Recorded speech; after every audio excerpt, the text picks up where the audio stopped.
It was 7 August 2021, and I was at Kunduz province in North Afghanistan, leading a group of Afghan Special Forces, and I received a call. Captain Noori, get yourself and your men to Kabul ASAP. Sir, if we leave, Kunduz will fall. And he said, we need everyone here to ensure that Kabul will not fall. It was hard for me to make the decision, as I knew the consequences of leaving Kunduz and not accomplishing mission in the north. It would be tough for us to keep Kabul. But we had no choice. So we had to return back to Kabul. I went back to the station. We packed up. We made our convoy. And we started the 7-hour journey. But halfway through, they told us that the next province in our way have already been fallen. We were picked up by helicopters. And while we were about to leave the place, I saw the convoy that we were forced to abandon. The morning of 15 August, we were positioned in East Kabul 2 days prior, but that morning felt different. With hundreds of helicopters all over the sky, people were closing their shops, the doors were shut, and you could hear chaos around us. I knew that that morning was not going to be a good day, and now I'm really concerned about future. Then my commander called me and told me to return back to unit, as we were tasked to protect Ministry of Defense and Presidential Palace. As I returned back, we were preparing for the mission. My commander calls back. Noori, mission changed. The president has escaped. And we need to head to the airport. I stood there silent, and for a moment, I felt betrayed by my leaders. What I will tell my men now? I head to my soldiers and I told them that things are changing in real time on the ground, and we're tasked to get all of our ammunition and weapons and move to the airport. And once we arrived at the airport, chaos was everywhere, with 1,000 people trying to flee from Taliban, and no one in charge to control the situation. I was literally watching my country falling apart, and I couldn't do anything about it. Then my commander came, and he said, we are on our own, including him. The nightmare that I had about losing Afghanistan was becoming true in front of my own eyes, and I was not able to do anything. The last time I headed to my soldiers and I speak with them that the mission is over, and the only mission now is the safety of themselves and their family members. And this was the toughest order I had ever given. I rode halfway and walked the rest to home that day, wondering, what now? What I will tell my family? What will happen to me? I knew that just like they killed my father, the Taliban, they're going to kill me as well. I arrived home and the Anun was killing me. And 2 days later, I received a text from US Army General Scott Miller. And his text read, Noori, Don't worry. I will take you and your family to safety. For the next 7 days, I was moving from one place to another place. That finally, on 25th August, I received a call from US forces that we can move to the airport. I made the risky journey bypassing Taliban checkpoints to get to the airport. And from there, they took us to the processing center. They scheduled our flight that evening, and now things are becoming real. We're about to leave. But I knew nothing about my soldiers, my comrades. Where are they?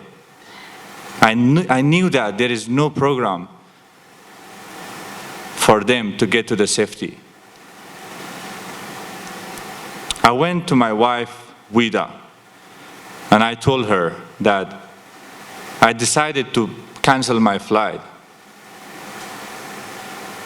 She knew that if I leave this way, this is gonna eat me alive. But the people in that line were telling us that, you guys are crazy. What kind of decision are you making? There is no guarantee for you to take the next flight and get to the safety. But I had to make that decision, and I had to stay there. We went to the Tactical Operations Center in the Kabul airport, and for the next 6 hours, I collected the information of my soldiers and my comrades and took it to the US forces there.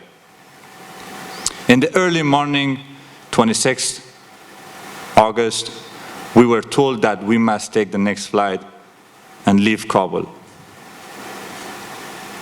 And once we arrived at Qatar, I heard about the big explosion in Abbey Gate, Kabul airport, that took the life of more than 100 Afghans and 13 US Marines who were supporting us to get to the safety. I felt my heart bleeding at that moment. I was silent outside because I didn't know what to do, but I was broken and pained inside. People who just died because of us, and we're safe now. After being processed in Qatar at US base, finally we were taken to the Dallas airport on August 29. From the airport, we were taken to the expo hall, where they were sending evacuees to the next locations for further processing. And while stepping out from the bus, I saw just American soldiers in the right and left clapping and welcoming us. I cried at that moment because I didn't deserve that welcome. I felt that way. I had lost my country. I had left behind my comrades, my soldiers, and I had no achievement as a soldier. Cold months in Wisconsin State at a US military base. And from there, we were taken to Northern Virginia, an empty apartment with nothing inside it. It wasn't something new or hard for me, but it was something hard for my wife to spend that night without food, heat, and blanket. I woke up the next morning being concerned. What to do now? Who to reach out? And what steps to take? And I started searching for organizations like Homes Not Border that already were actively supporting the new arrivals with furniture, food, and other needs. And in the next few weeks, we turned our house into a warm and welcoming home. In late January that year, I met a shining star, Laila Koistani, whom she is a former Navy veteran and had multiple deployments in Afghanistan, and also actively supporting the Afghan evacuees. I talked about the psychological damage that my comrades who have been evacuated alongside me were experiencing. And on February, we started supporting the Honor the Promise mission in assisting my comrades, those who had left behind their family members, those who were struggling with the language in English and with their employment. And after 2 years of my service with our wonderful team, I discovered that hundreds of my comrades now have a pathway to citizenship, a community to feel belong to, and a source of hope. And this reminds me of the poet Rumi, who says, "Be a lamp, or a ladder, or a lifeboat. Help someone's soul heal." I wake up every morning grabbing my mouse and keyboard instead of my M4, but for the same cause, to help those who cannot help themselves. And I firmly believe that regardless of the events that happened in the past and we had no control on, we can shape the future. And we can make meaningful impact on the life of ourselves and our beloved ones. On September 29, my daughter was born. Wida and I named her Arshida. The name has an ancient Persian roots symbolizing Aryan sun. We believe that just like the season changing, Arshida brings warmth, radiance, and hope into our lives. Thank you.